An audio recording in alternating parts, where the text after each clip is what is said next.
Hello, everyone. Before you get confused about this headline, nearly 500,000 Russians killed in Ukraine war, let me clarify. So you remember an over a million number. That was casualties. Casualties include everyone. So that is killed, wounded, and missing in action. Okay? So that's where over a million number came from. This is just the number of those who died. And we are now getting word from Ann Keyes-Butler, who is a UK spy chief, that number is a lot higher than the one that was previously quoted, which is around 320,000. Now, is it surprising that Russia is lying about this and trying to suppress these numbers as much as possible? No, not at all. Even since the start of the war, even while they were still confident they could just like steamroll all over Ukraine, they were already putting some censorship on what people could say. People could not admit that they had a soldier at war. They had to lie about people being on business trips or something like that. They were not allowed to say that somebody was killed at the war. They sometimes were not even given back the body of their loved one to bury. So, no surprise there. But I think what had sparked the revisions of the numbers that we already had was one, the significant improvement in Ukrainian technology as Ukrainians started hitting more of Russia's military industrial complex. And number two, the record casualties and what they call the negative territory gains on the Russian side over the last now almost 3 months.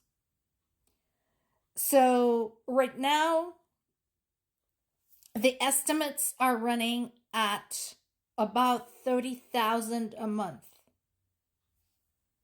Okay?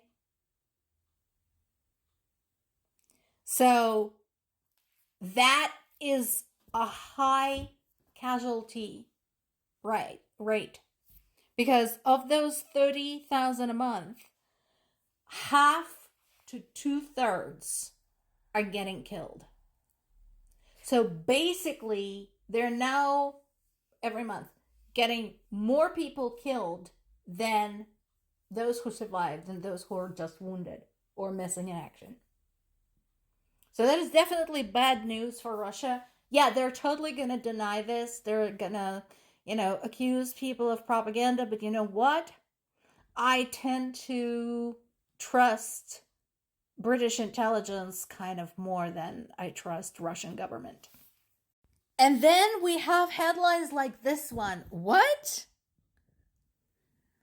Yeah. So when I first read that, my first instinct was, no, this has to be satire. This has to be satire. I have to go fact check this. And I did. So I started looking specifically for this story to see if it was more than one source, because I do my best not to cover anything that is only covered by one source. And guess what? I found it. It's not just independent. This is now covered by Guardian, by Reuters, by Ukrainian sources. So this is happening. Basically, the Russian government told its financial institutions to arm themselves and shoot down the drones by themselves. And not only that, but they're supposed to do that at their own cost. Let that sink in. So for a second, wherever you are at, whichever country you live in, imagine if, there was some type of military action that your country was involved in, and the place you work in, not necessarily a bank, any place, was targeted for whatever reason, and you were like, could we do something about this? And your government said, no, you have to figure it out yourself.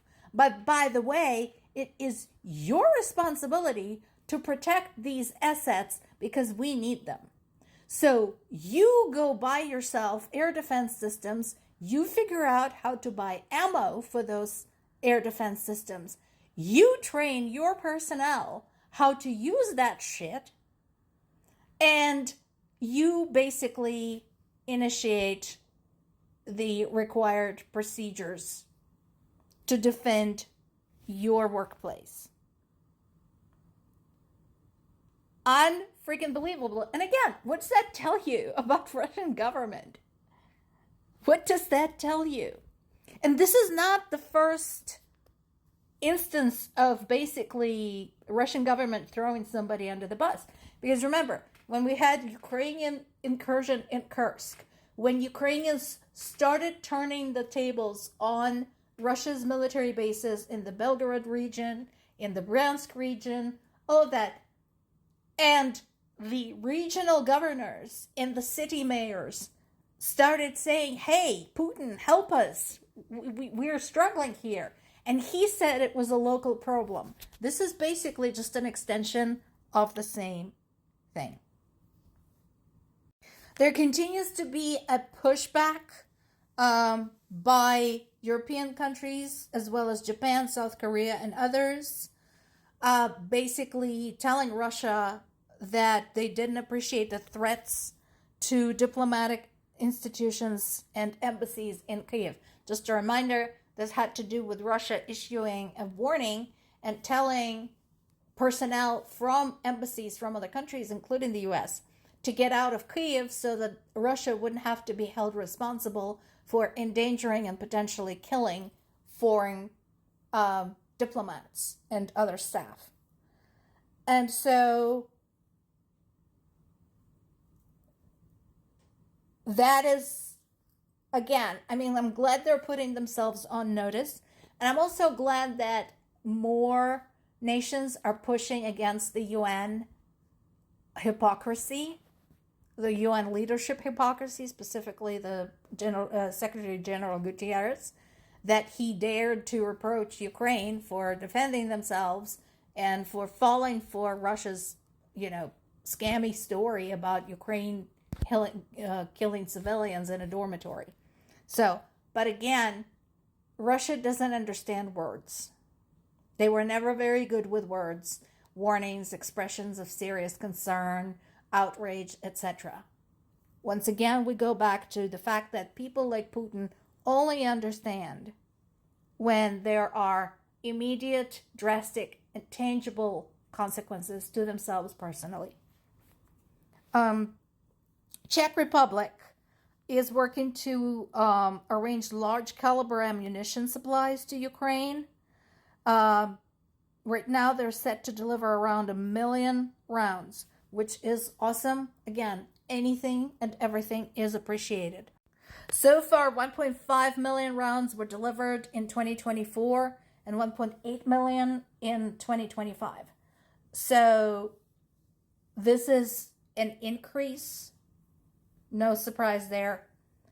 So this is in addition to other initiatives coming from Denmark, the Netherlands, Germany, and others, working with other arms traders to provide supplies to Ukraine. And while they're using the yield on frozen Russian assets, they're still not using the actual assets. So we'll see where that conversation goes. More to come.